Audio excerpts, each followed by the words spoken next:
La parure, guide Maupassant, le dénouement et la chute. Madame Loisel connut la vie horrible des nécessiteux. Elle prit son parti, d'ailleurs, tout d'un coup, héroïquement. Il fallait payer cette dette effroyable. Elle paierait. On renvoya la bonne, on changea de logement, on loua sous les toits une mansarde. Elle connut les gros travaux du ménage, les odieuses besognes de la cuisine. Elle lava la vaisselle, usant ses ongles roses sur les poteries grasses et le fond des casseroles.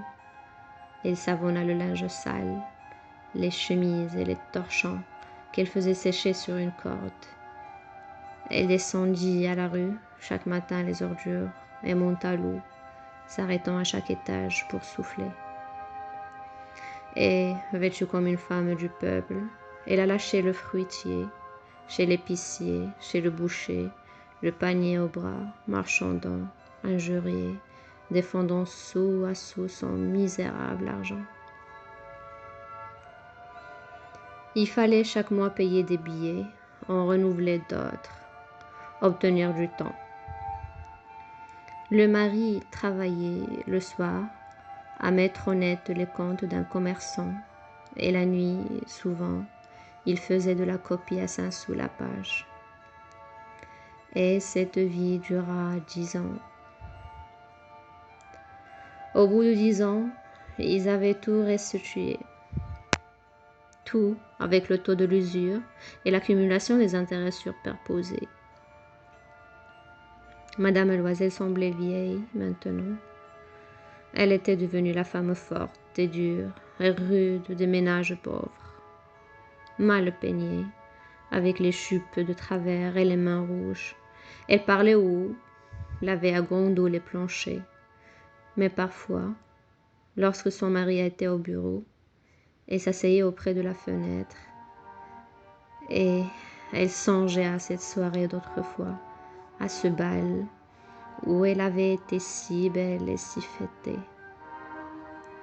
Que serait-il arrivé si elle n'avait point perdu cette parure? Qui sait, comme la vie est singulière, changeante, comme il faut peu de choses pour vous perdre ou vous sauver. Or, un dimanche, comme elle était allée faire un tour aux Champs-Élysées pour se délasser des besognes de la semaine, elle aperçut tout à coup une femme qui promenait un enfant. C'était Madame Forestier, toujours jeune, toujours belle, toujours séduisante. Madame Loisel se sentit émue. Allait-elle lui parler? Oui, certes. Et maintenant qu'elle avait payé, elle lui dirait tout. Pourquoi pas? Elle s'approcha. Bonjour, Jeanne.